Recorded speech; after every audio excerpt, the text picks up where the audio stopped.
কথা বলবে রাম নারায়ণ রাম নারায়ণ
আমি যেগুলো বুঝে রাখি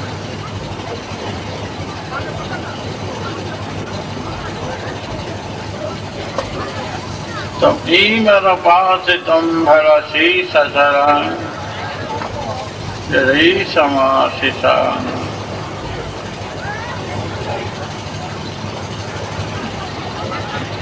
आज ভারতবর্ষে অসুর শক্তির প্রভাব বেশি। এই অসুরই শোষণ করছে সমাজকে। আজও অবধি হয়নি তার সমাধান। এত ধর্ম, এত পত্র, এত সাংবাদিক, সংবাদপত্র,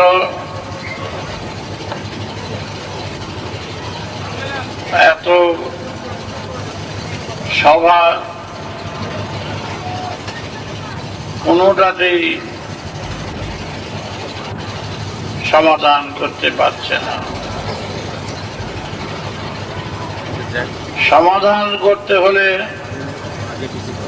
আজকের দিনের যেই পরিস্থিতি, এর মোকাবেলা করতে হলে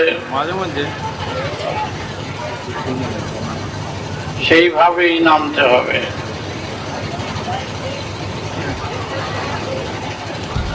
স্বার্থান্বেষীরা তাদের স্বার্থ উদ্ধার করার জন্য তার বিপরীত ফল নিয়ে আসতে হয়। আদি বেদের যুগে যেভাবে সমাজ তৈরি ছিল, সেই সময় আদি বেদের যারা বেদজ্ঞ তারা যেভাবে শিক্ষা দান করেছিলেন, সবাইকে এক জাতি নীতির উপরে প্রতিষ্ঠিত করেছিলেন, আজ সেটা কোথায়? আর যেখানকার ধর্ম আছে, মঠ মন্দির মসজিদ সবটাই রয়েছে, কিন্তু ফলের বেলায় শূন্য ছাড়া আর কিচ্ছু নয়।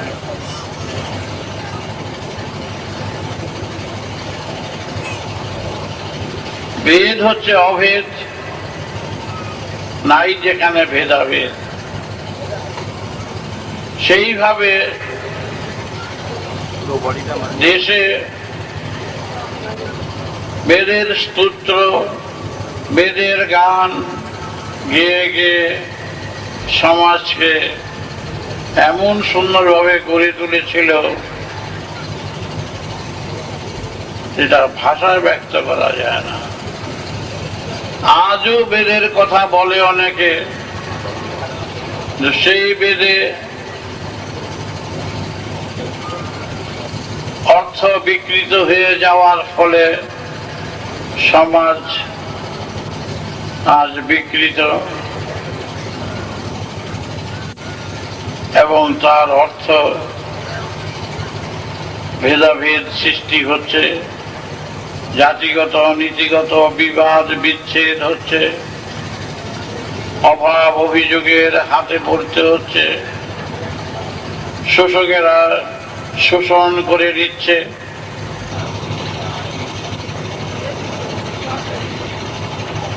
আজ আমরা চাই এতটুকু বয়স থেকে আজ 72 বছর বয়স হয়ে গেল, বার্ধক্যতায় উপনীত হয়েছি, কিন্তু সমাধানের মুখ এখনো দেখতে পাচ্ছি না। নির্যাতন, লাঞ্ছনা, গঞ্জনা চলেই আসছে। এটাই যদি ধর্মের ফল হয় সেটা বলার কিছু নেই। ধর্মের ফল হবে এক, অঙ্কে আছে সরল সরল অঙ্ক, কাটাকাটিতে এক ফল হবে। আজ সেটা গেল কোথায়? ফল তো এক নয়, বহু রকম ফল এসে উপস্থিত হয়েছে। কেউ এগিয়ে আসতে চাচ্ছে না। ভারতবর্ষের দল সম্প্রদায় কম নয়, সাধু সন্ন্যাসী কম নয়, মঠ মন্দির কম নয়, কিন্তু কেউ এগিয়ে আসছে না। সংবাদপত্রের কর্মীবৃন্দ কম নয়, সাংবাদিক কম নয়। তাদের কলম চলে তাদের স্বার্থে বেশিরভাগ।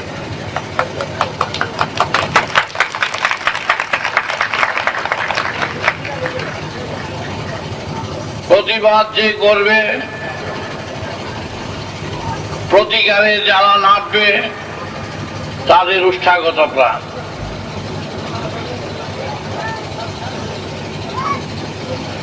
সাংবাদিকদের যে নিয়ম কানুন, ইচ্ছা করলে সাংবাদিকরা কলমের মাধ্যমে সমাজকে অনেকটা এক করতে পারে, তা দেখা যাচ্ছে না। কে কাকে দাবাবে, কে কাকে কার উপর দিয়ে চলবে, এটাই চারিদিকে চলছে। কোনো ভালো চিন্তা, ভালো কাজ করার সুযোগ সুবিধা এখানে পাওয়া যায় না। সহযোগিতা যে করবে তাও কম। কিন্তু এইভাবে বসে থাকলে তো চলবে না। যেই রোগ, হোমিওপ্যাথি, বায়োকেমি, কবিরাজি ঠিক হচ্ছে না, কোনো ট্যাবলেটে হচ্ছে না, সেখানে অপারেশন ছাড়ার গতি নাই, চাকু ধরতেই হবে।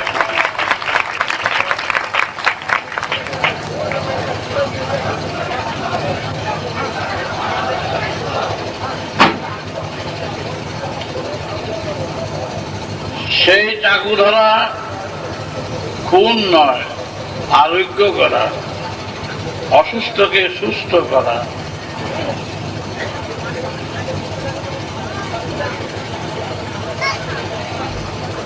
মানুষের মনে আজ এমন অবস্থার সৃষ্টি হচ্ছে, আজ শিশু বয়স থেকে আমার স্কুলে, আমার অন্তরে যাদের স্থান দিয়েছি, তারা ক্রমশ তৈরির দিকে যাচ্ছে। এখন হচ্ছে বিড়ালের বাচ্চা শিকার দিতে পারছে না, বিড়াল তার লেজের মধ্যে এসে কামড়াচ্ছে লাফিয়ে লাফিয়ে। আজ আমার বাল বাচ্চা কয়েক কোটির উপরে হয়েছে, তাদের কতদিন আমি আশা দিয়ে রাখবো, কতদিন বিপ্লবের পথে নিয়ে গিয়ে তাদের কাজ দেব। সেই বিপ্লব খুনের বিপ্লব নয়, আত্মরক্ষার বিপ্লব। সেই আদি বেদ হচ্ছে প্রকৃতি, প্রকৃতির সুরটাই বেদ। সেই বেদে আছে 50-50 করে সব, 2টা 2টা 3টা থেকে শুরু করতো 5টা অবধি 6টা অবধি সব বেদের কথা বলে যেতেন। আর 2 দিকে লোক দাঁড়িয়ে দাঁড়িয়ে বেদের কথা শুনত। সেইভাবেই তারা চলত। সেখানে নেতা সাজার প্রশ্ন ছিল না, কে বড় কে ছোট এই কথা উঠত না। সেই সময় ওই 50 জন ব্যক্তি এক পাড়া আড়াই পাড়া 50 করে করে গোটা ভারতবর্ষে চেয়ে ফেলছে। অভিমান কারোবার অভিমান জনতি তোমার জন্য বলতো, হে দেশবাসী, যে মাসি আমার আমার যে জানান, আমার বলে কোনো জিনিস কেউ বলো না, আমাদের বলো। নিজেদের ঘর বাড়ি মাঠ রাস্তা সবাই ফলে ফুলে সাজাত। একটা ভালো গাছ হলে, সুন্দর ফুলের গাছ, মানে বাড়িতে গিয়ে পোতে। আর তখন বাড়িটা ছিল রাস্তাঘাট, সবার বাড়ি নিজের বাড়ি।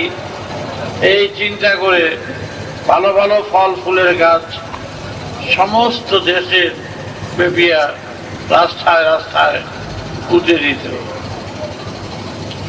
এখন কেমনে কি করে গোল বেলা দিয়ে রাখছে, তার থেকে চারাটা নিয়ে চলে এসে পড়ে।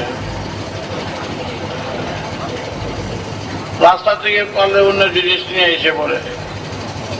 আর ম্যানহোলের কাভার এটাই চুরি করে নিয়ে যাচ্ছে। কি অবস্থা, দেশের কোথায় এসে নেমেছে। আর সেই সময় বলছে কেউ সঞ্চয় করবে না, প্রচুর খাওয়া, যার যতটুকুনো প্রয়োজন ততটুকুনি গ্রহণ করো, প্রয়োজনের ব্যতি রেখে কেউ কিছু নেবে না। কেউ সঞ্চয় করতো না, সঞ্চয় বুদ্ধি ছিল না। প্রত্যেকের সহযোগিতা করত। একজনের ঘর ভেঙে গেছে, সেই ঘর গিয়ে মেরামত করে দিয়ে আসছে। নিজেদের মধ্যে এই যোগাযোগ ছিল। ওর বাড়ি আমি ঠিক করতে যাব কেন, এইরকম মন ছিল না। বেদের ধারায় সবাইকে, মনে মনেও যদি একজনের উপরে রাগ করতো, সেটাও গিয়ে ক্ষমা চেয়ে আসতো, যে আমি আপনার উপরে রাগ করেছি, আমাকে ক্ষমা করো। সে তো জানলো না যে রাগ করেছে। এইভাবে দেশের শিক্ষা, দেশের পাহারা দিত, দেশগত প্রাণ ছিল, সবার দিকে দৃষ্টি ছিল। সুন্দরভাবে একটা গোটা ভারতবর্ষ 51ভুক্ত পরিবারের মতন সবাই ছিল। আজ পাশের বাড়িতে কেউ চেনে না, পাশের বাড়ির বিপদ আসলে কেউ সাড়া দিচ্ছে না। যে যেদিক থেকে পাচ্ছে, আগে মিথ্যে কথা বলতো না, আর এখন সত্য কথা বলে না, সব অন্যরকম হয়ে গেছে। তাই আদিবেদের শিক্ষা ধরে, প্রচার ধরে সমাজকে যাতে এক বন্ধনে, এক সুরে আনতে পারা যায়, তার চেষ্টাই সবাই মিলে করা উচিত আমাদের। কিন্তু করতে বাধা দিচ্ছে,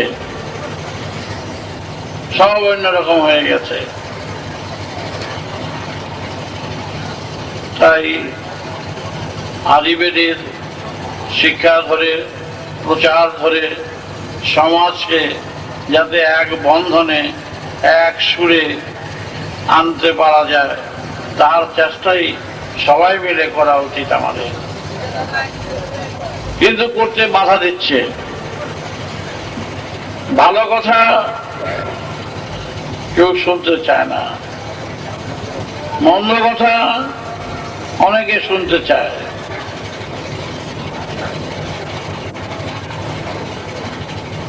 একজনের প্রশংসা সবাই করে না, একজনের দুর্নাম, অপবাদ খুব বৃষ্টিভাবে সবাই মিলে শুনে। এটাই আজকের এখানকে চলছে।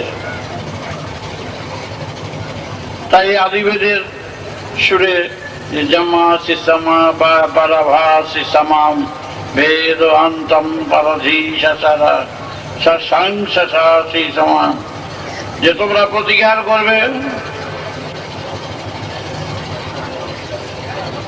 যেখানে দেখবো অন্যায় অপরাধ চলছে সেখানে প্রতিবাদ করবে, প্রতিকার করবে, তবে কাজ সুন্দরভাবে করতে পারবে। আজ সেটা উঠে গেছে, প্রতিকারও নেই, প্রতিবাদও নেই, বরং ক্ষতির চেষ্টা করে, যেমনি তেমনি ক্ষতি করার চেষ্টা করে। কিভাবে ক্ষতি করবে তার প্ল্যান, প্রোগ্রাম, তার বুদ্ধি পরামর্শ দিয়ে কাজ করে। তাই আমাদের কর্তব্য এই ঝামেলার মধ্যে, ঝঞ্ঝটের ভিতরে, এই বিরাট অশান্তির ভিতরে কাজ করে যাচ্ছি, যাতে আমরা সবাই একদিন মাথা তুলে দাঁড়াতে পারি।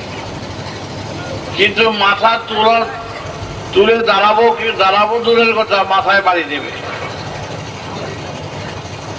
দাঁড়াতেই দিচ্ছে না,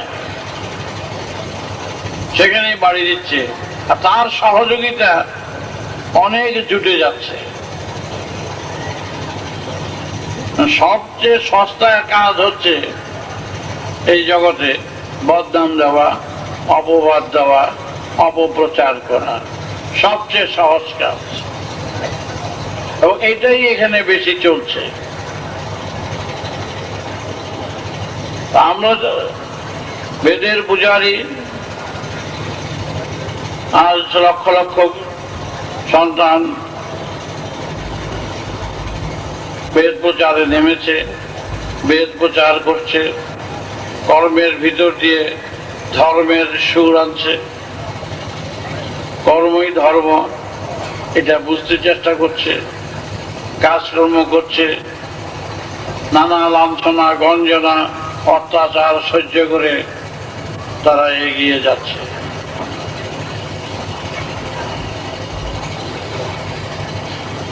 বয়স তো হচ্ছে, দিন তো চলে যাচ্ছে, এখনো যদি সমাধান না করা হয়, সমাধান কবে আমরা করব?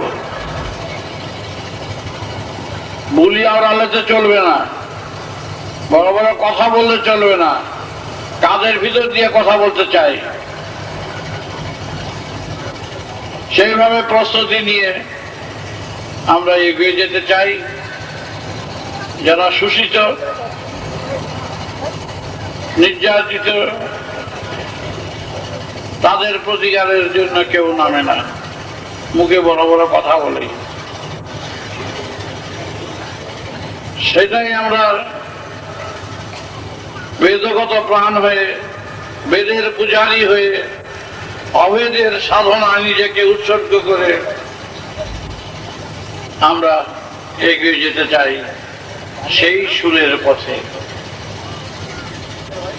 সবাই মিলে যদি আমরা একত্রিত হয়ে সেইভাবে যদি কাজে নামি, কি করতে আমরা না পারি।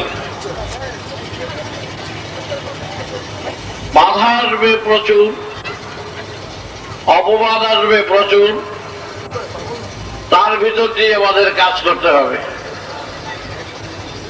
পরিষ্কার নীতিতে আমাদের কাজ করতে হবে।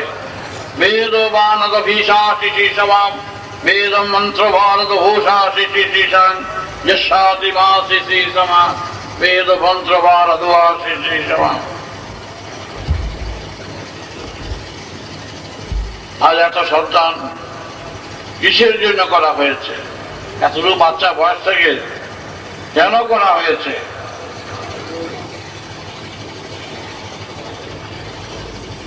তাদের থেকে তো দক্ষিণা চাইনি। গুরুগিরির সুযোগ নিয়ে পয়সা ধান দায়িত্ব ঘুরিয়ে কারো পূজা পার্বণ যাগ যজ্ঞ করে পয়সা নেয়নি। কিন্তু দক্ষিণে একটা কথা আছে, দক্ষিণার আমরা চাইব, দক্ষিণার প্রয়োজনীয়তা আছে। অর্থ নয় দক্ষিণা, বস্ত্র নয়।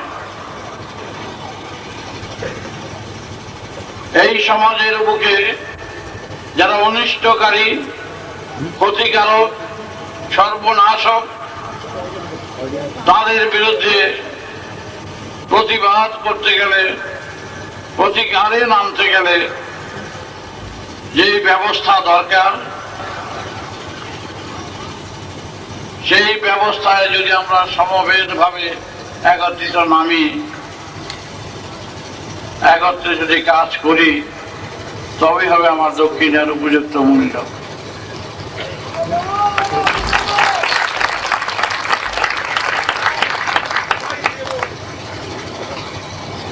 তাই অসুস্থ শরীর নিয়ে এসেছি, বলার কিছু নেই। যে তার জন্য পিছনে লাগছে অনেকে, যাতে আমি না করি, না নামি, সেই রকম অঘটন ঘটাবার চেষ্টা করছে। এর প্রতিকার তোমরা করবেই।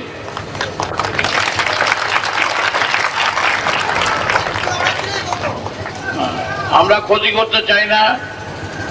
যে ক্ষতির ব্যাপারে উঠছে, আমরা সন্তানরা বলে তাদের ভাঙচুর করেছে, নষ্ট করেছে, আমার কাছে খবর দিয়েছে, আমাকেও অ্যারেস্ট করতে পারে, এরকম কথা হুমকি দিয়েছে।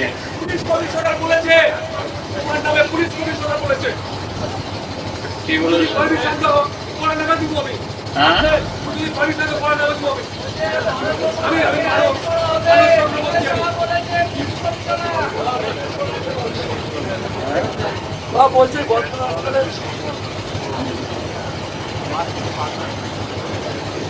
কখন তাদের খুশি তারা করবে,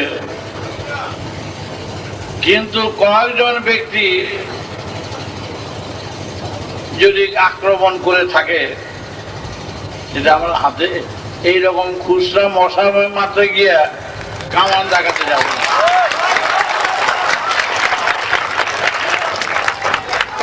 ফারুক মৌজার যখন আদেশ দেবেন, সবাই আমরা একত্র হয়ে, বাপ বেটা বেটি একত্র হয়ে মাঠে নেমে কাজ করব।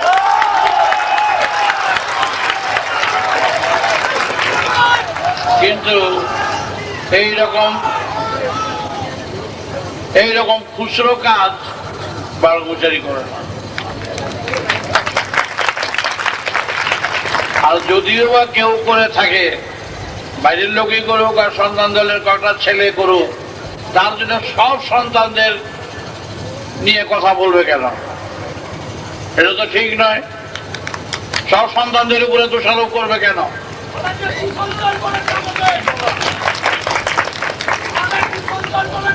তাহলে সব সন্তানদের সন্তান দল হিসেবে টানছে কেন? কত ঘটনা দুর্ঘটনা ঘটছে চারিদিকে, তাহলে কারো নেতার নাম তো বলে না, ওই পার্টিতে করেছে, ওই দলে করেছে। আমাদের বেলায় এই কথাটা আসে কেন? যখন মেরেছিল তখন তোরা পিস্তল দিয়ে সাংবাদিকদের উপরে নিয়ে গেছিল, বন্ধে আমরা নিজের ছবিতে পেয়েছি। তখন কেন যদিও বলেনি সেটা স্বাধীনতা হিসেবে সাংবাদিকদের বলে হামলা চলবে না, আর এখন কেন বলছি সেই কথাটা?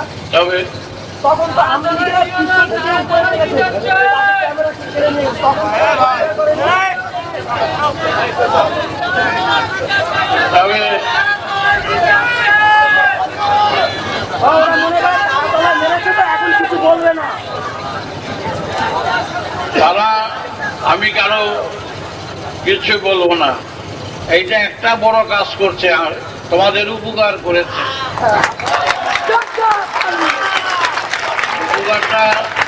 উপকারটা হলো পয়সা খরচ করে একটা ভালো কথা যদি নিয়ে দাও তাদের, যে উঠা বলে রেখে যান, পত্রিকার স্থান নাই,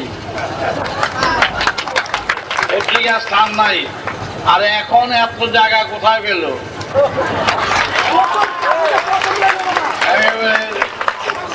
জায়গা উতরে পড়ছে আমাদের বিরুদ্ধে, এত জায়গা যেখানে প্রথম পৃষ্ঠায়, আর আমরা পেছনের পৃষ্ঠায়ও জায়গা পাই না। সুতরাং এটা তোমাদের মঙ্গল। মঙ্গল হলো তোমার বাপের তো বেশি প্রচার করতে পারো না, এই দুর্নাম দিয়ে যদি প্রচারটা হয় আর কাজের মাধ্যমে সুনাম করো, যত দুর্নাম করতে পারো।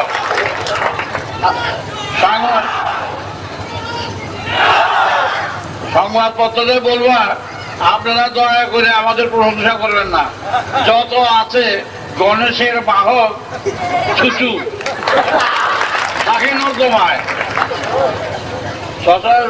গণেশের বাহক আছে না, দেখে তো ছুচু, হ্যাঁ থাকে নর্দমায়।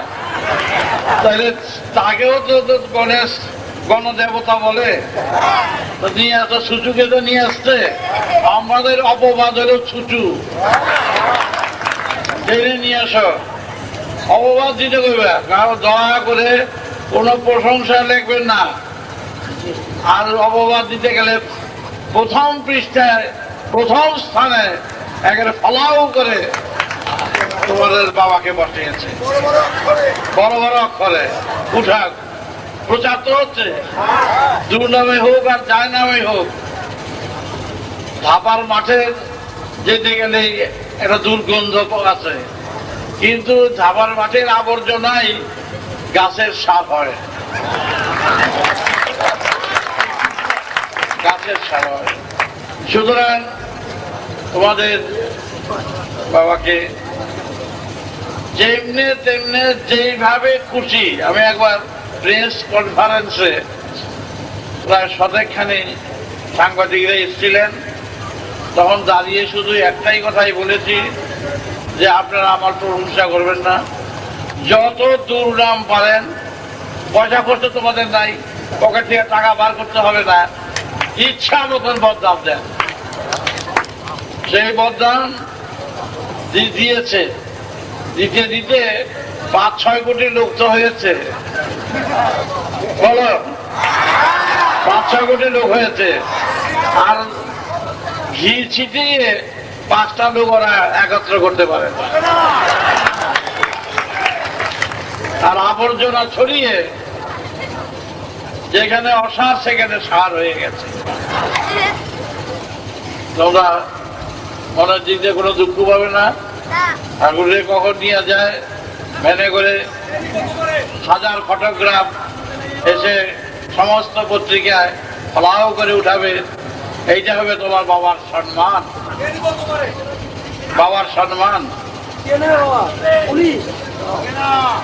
কারণ আমি তো কোনো দোষ করি নাই, কোনো অপরাধ করি নাই, আদেশও দেই নাই। যে খুচরা কাজ করেছে যেই করুক, তো সব সন্তানদের নিয়ে কেন টান দিল? সব সন্তানদের নিয়ে একটা টান দেওয়া উচিত নয়। 10টা সন্তান যদি দোষ করে তাহলে সব সন্তান দোষী। হ্যাঁ, আমার বাবা কুচ্ছির সন্তান বলে, হ্যাঁ এবার বলে কুচ্ছির সন্তান। হ্যাঁ, বলুক। তাকে দিন পড়ছে, কিছু পত্রিকা তো বিক্রি হইতেছে, কিছু পত্রিকা বিক্রি হোক, তারা এটা দিয়ে কিছু বিক্রি করুক।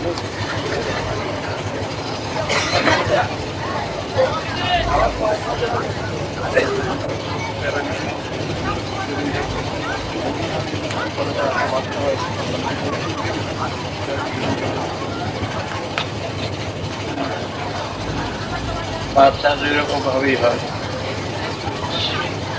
একটা হয় সঙ্গমে, একটা হয় স্পর্শ। হ্যাঁ, ব্রহ্মচারী এখন জানতে চেয়েছে ব্রহ্মচারী যদি হবেন তার এত বাচ্চা হবে গেল।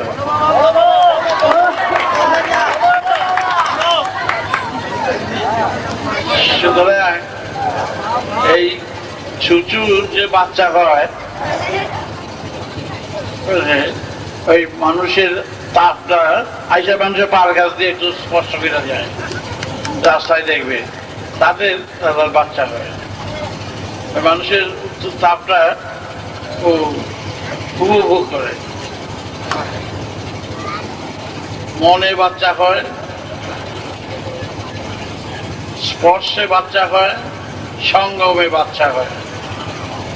তাহলে স্পর্শটা কাম, কামনা, বাসনা, ভিতরেই কাম আপনি স্ফুরণ হয়।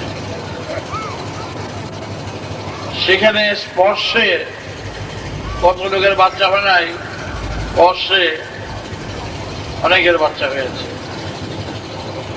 তারা বলে যে বাবার বাচ্চা, বাবাই দিয়েছে। আমার মামা হয়, তুমি ওর বিচার করবা। সতীন চক্রবর্তী আমার মামা হয়, তুমি ওর বিচার করবা। বিচার আমার করতে হবে না, প্রকৃতির সুর থেকে বিচার হবে। মনে রেখো, কেউ পার পাবে না। এই অঙ্কের খাতায় অঙ্ক না মিললে যে ভুল, এটা সবারই ভুল। বাপ করলেও ভুল, মা করলেও ভুল, তুমি করলেও ভুল। তাহলে অঙ্ক যদি ভুল করে তার ক্ষমা নাই। আজকে যা চলছে, যে যেইভাবে উক্তি করছে, যে যেইভাবে পরামর্শ দিচ্ছে, যে যেইভাবে যা বলুক, প্রতিটি স্তরে, প্রতিটি ধারা পাতায় সে তার ফল ভুগবে। নিশ্চিন্ত তোমরা থেকো, একেবারে অবিসম্ভাবী ফল ভুগতে বাধ্য।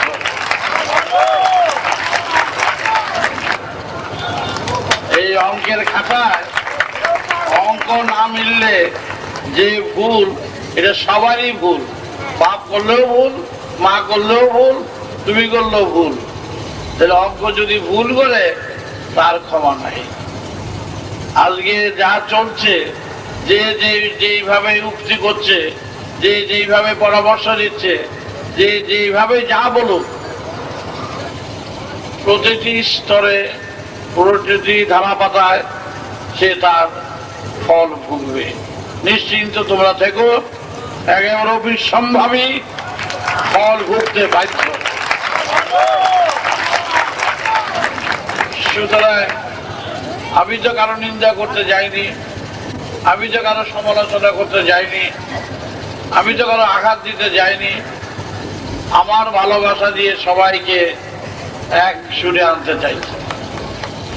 তোমরা আমার অন্তরের ভালোবাসা আমি তোমাদের বুকে রেখেছি।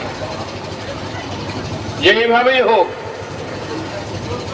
তোমাদের বিরুদ্ধে যদি আমাকে হাজার হাজার কথা বলে কারো বিরুদ্ধে, আমি খুশি হব যে আমার সন্তানের গলতগুলি আমার কাছে বলেছে, আমি তারে সংশোধন করতে সুযোগ পাবো। তার আগে আমি ছুঁড়ে ফেলে দেব না। সেই বাপ এই বাপ নয়। যাদের বুক টেনে এনেছি, এইভাবে রেখেছি, বুকে রেখেছি, পয়সার বিনিময় না।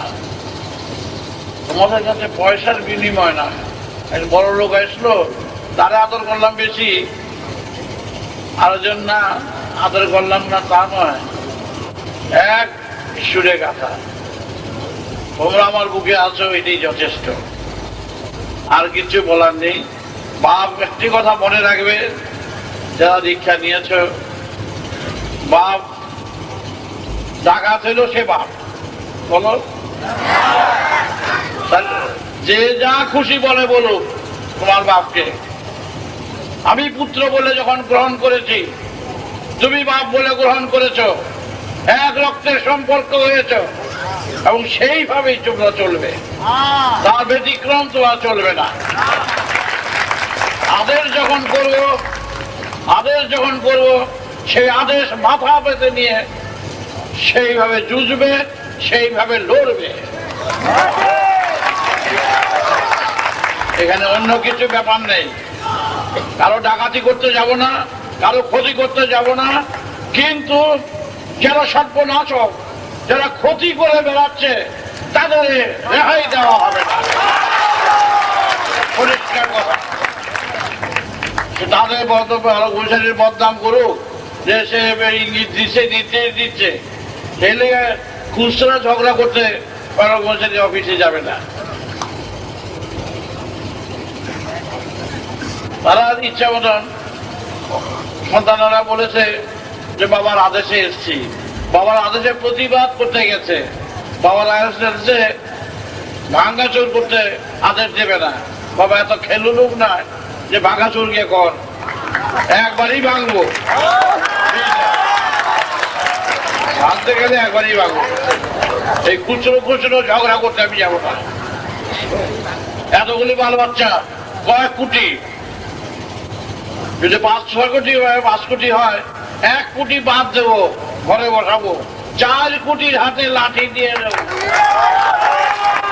পরিষ্কার কথা, প্রতিকার করার জন্য। খুন ধর্ম নয়, খুন কার আমি চাই না, কিন্তু খুন করতে এলে তার পায়ে ধরে বসে থাকবো না।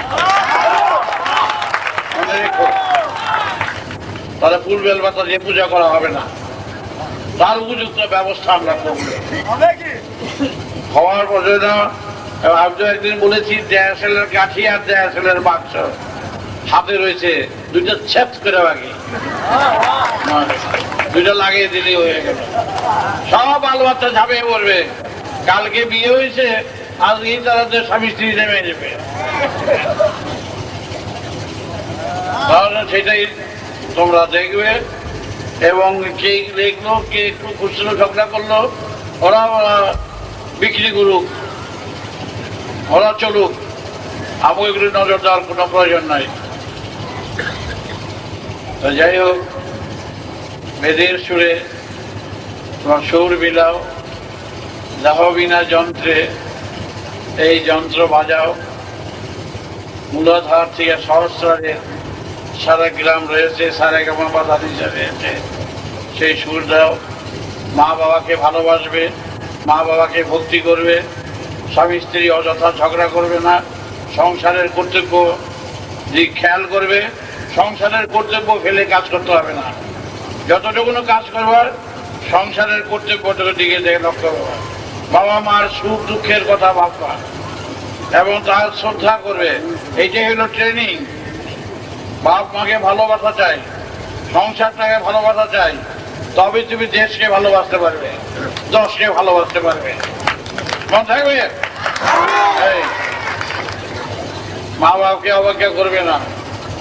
আমি বহু ছেলে যারা কেন্দ্র বলে বেরিয়ে গেছে, বহু ছেলে ধরে এনে মার বুকে ভেজে ফেলেছি। তারপর আমার পিছনে অনেক শত্রু লাগছিল, বেরিয়ে গেছে, মা তাবিজ কবজ করতে করতে 8-10 হাজার টাকা খরচ করে ফেলেছে ছেলেকে বাড়িতে আনতে পারবে কিনা। সেই মা এসে আমাকে বলে আমার এক ভক্তি পাঠিয়ে দিয়েছে, আপনি তো অনেক জায়গায় ঘুরলেন, একবার এইখানে যান। বলে ভাই সব জায়গায় ঘুরলাম আর হইল না, বাড়ির কাছে কি হবে, আমি বাড়ির কাছে আসছিলাম। তারপরে সে আসলো, আইসা কান্নাকাটি, তার বাড়ির ঘরের সব চারদিকে তাবিজ কবজে ঘুরে বেড়াইছে ছেলেরে আনার জন্য। সেই ছেলেকে ঠিকানা নিলাম, নাম বলবো না, কোনো এক আশ্রমে, সেখানে প্রেসের ম্যানেজার হয়ে গেছে। ওই ব্রহ্মচারীর পোশাক গেরুয়া ভারী,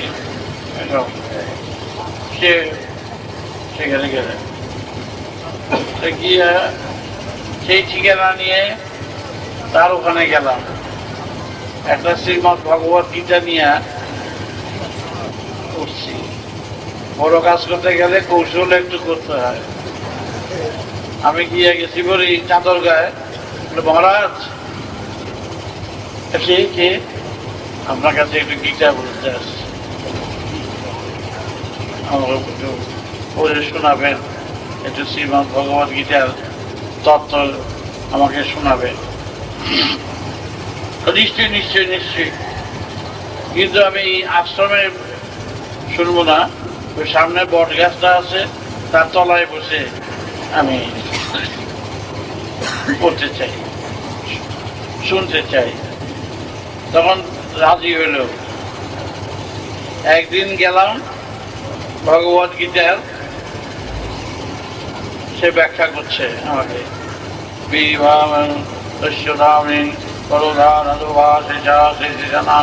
বেদ মন্ত্র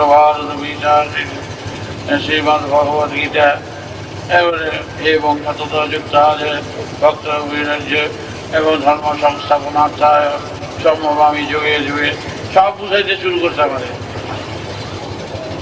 2 দিন বুঝলাম, 3 দিনের দিন বললাম, ওরা আপনি যে কথাগুলো বললেন আপনার ছাত্র বুঝতে পারছে কিনা, পড়াটা নেন।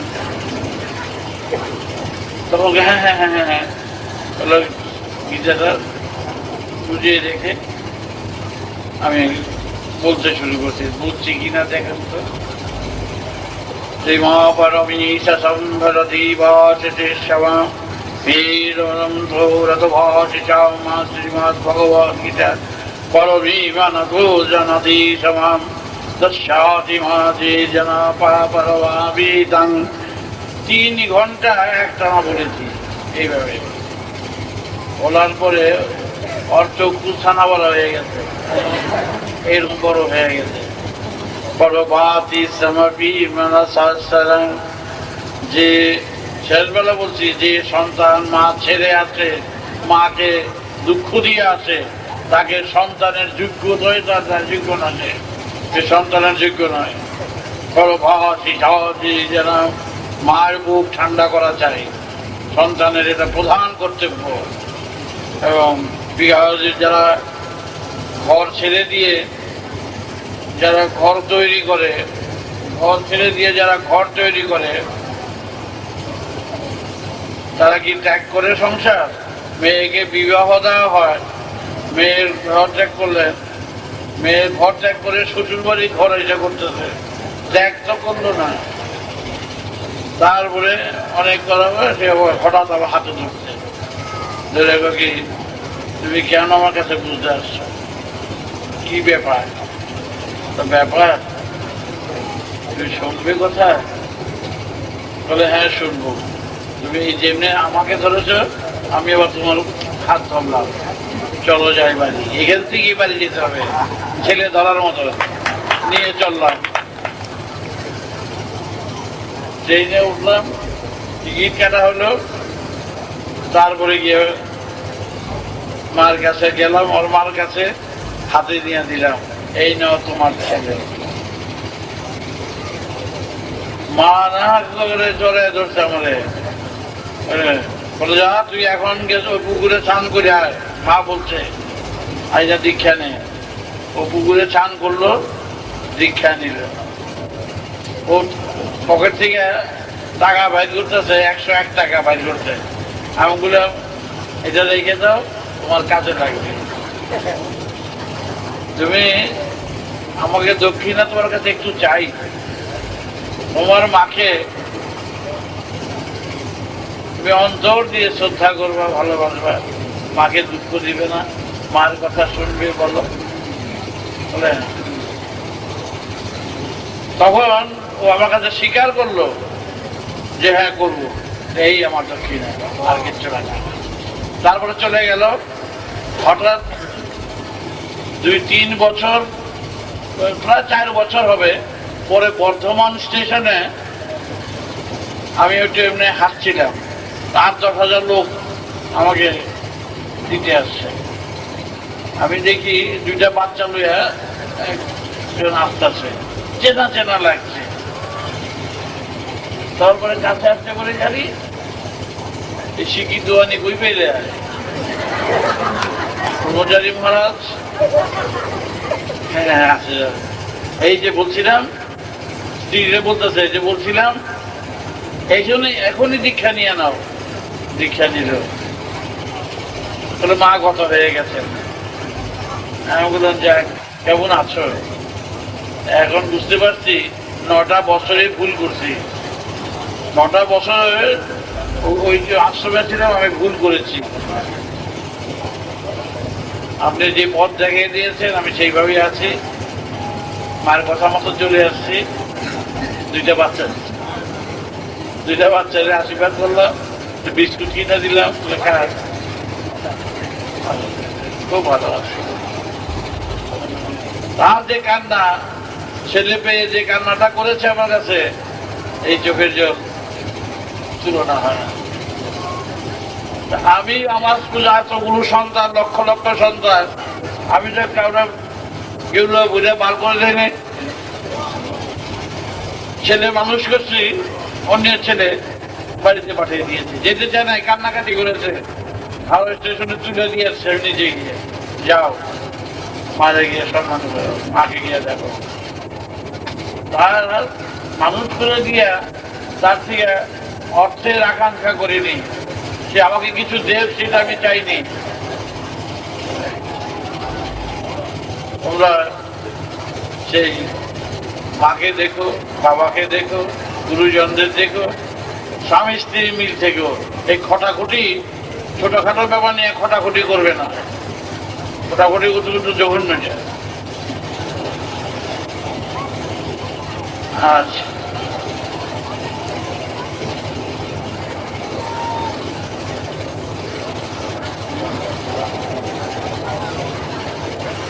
একজনের কাগজ আমাকে লিখেছে, লিখে পাঠিয়েছে যে আজকাল পত্রিকাকে আমরা বয়কট করতে চাই।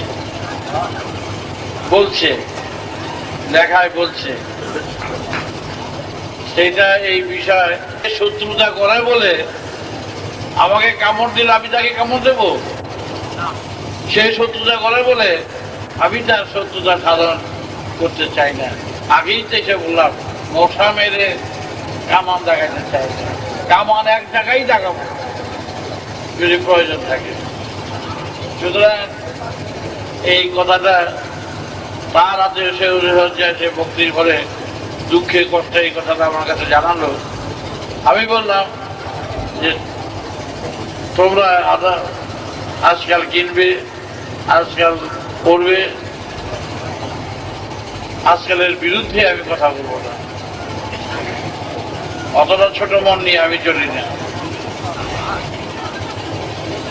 তারা আমার বদনাম গাইছে, এটাই তোমাদের উপকার। বড় উপকার, বাবাকে সবাই জানলো, যে এইভাবেই জানো, চোর হিসাবে জানো, ডাকাত হিসাবে জানো, খুনি হিসাবে জানো, বাবাকে তো জানলো। তারপরে কেমনে কাজ উদ্ধার করতে হয়, ওই অসার থেকেই সারে পরিণত করা হবে। ভালো সার উঠবে, গজিয়ে উঠবে। তাই তোমরা জায়গায় জায়গায় বেদ প্রচার করবে, আঘাত সহ্য করবে, ধৈর্যের পরীক্ষা দিয়ে যেও। যেহেতু মন, যাকে বাপ ডাকছ মন ঠিক রাখবে, মনের দিক থেকে এতটুকু সংকীর্ণতা আনবে না, ঠিক মতন কাজ করে যাবে। আমি চাই একটা মহান দৃষ্টান্ত স্থাপন করতে চাই সমাজের বুকে, যেটা হয়নি, কেউ ঠিক মতন করে যেতে পারেনি। বড় বড় কথা উঠছে, কথার ভিতর দিয়ে আমি চলতে চাই না, কাজের ভিতর দিয়ে আমি কথা বলতে চাই। তাই তোমাদের আর কিছু বলার নেই, আমি আর কিছু বলতে চাই না। তোমাদের প্রেম ভালোবাসা এই দক্ষিণাটুকুনি দিও, আমি যেন তোমাদের স্নেহ দিয়ে ঢেকে রাখতে পারি, আমার স্নেহ ভালোবাসা দিয়ে তোমাদের যেন ডুবিয়ে রাখতে পারি। হ্যাঁ, নেতাজি সমিতি বলতে বলে বাবা, নেতাজি সুভাষচন্দ্র বসু সমিতি বলতে হচ্ছে। এই সুভাষ বসু সম্বন্ধে বলতে গিয়ে আর জেল হাজতে যেতে হয়েছে, বুঝো? একটু ভালো আর হবে না। সুভাষ বসু সম্বন্ধে বলতে গিয়ে অনেক ঝামেলা আমার পোহাইতে হয়েছে। তোমরা তো ঝামেলা পোহাও না, এখন আর নিতে পারবে না, এত লোক আবার ধরবে না ছেলে। তবে একটা কাজ হয়েছে, সুভাষ বসু সম্বন্ধে বলতে গিয়া প্রাইম মিনিস্টার, প্রধানমন্ত্রী জওহরলালের বাড়িতে 3 দিন নিমন্ত্রণ রেখেছি, 3 দিন নিমন্ত্রণ রেখেছি। রাজেন্দ্র প্রসাদের বাড়িতে 1 দিন, রাধা কিষণের বাড়িতে 1 দিন, আর শাহনওয়াজের বাড়িতে আমাকে রেখেছিল, বুঝো?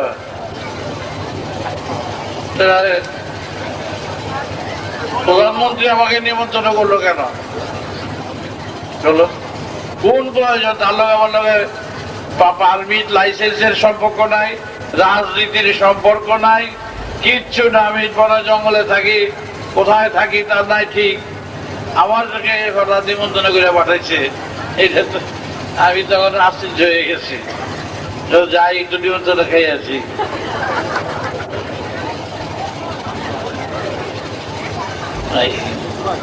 তখন পণ্ডিতজি আমাকে বললেন যে নেতাজির সম্পর্কে তোমার সঙ্গে কথা বলতে চাই,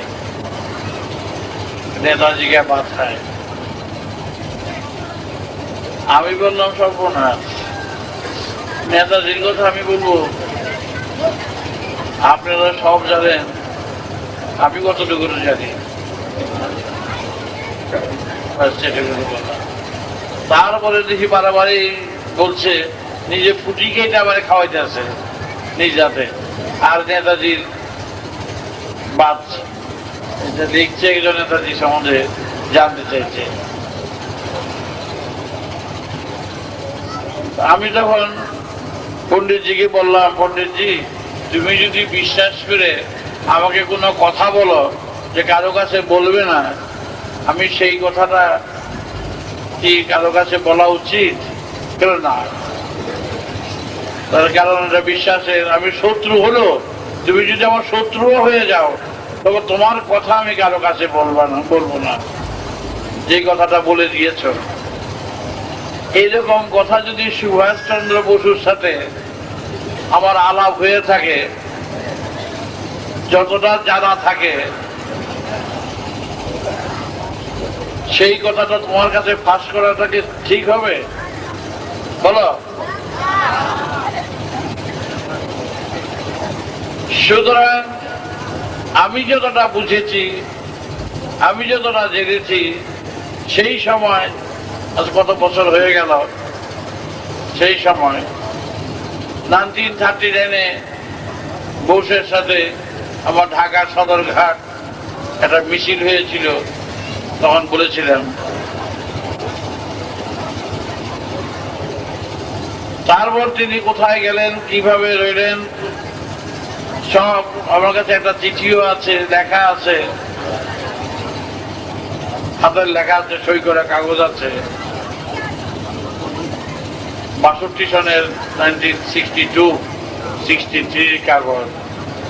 প্লেন অ্যাক্সিডেন্টে যে মারা যায়নি, এই প্রমাণটা পাওয়া গেছে। সুতরাং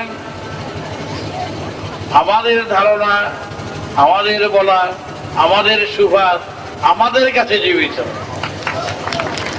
আর কারো কাছে আমি বলবো না, কারো কাছে বলতে ইচ্ছুক নই যে সে জীবিত বা মৃত। আমরা যাকে ভালোবাসি সে অমর। আচ্ছা, আর এই থাক, বলো রাম নারায়ণ রাম, রাম নারায়ণ রাম। আমাদের ধর্ম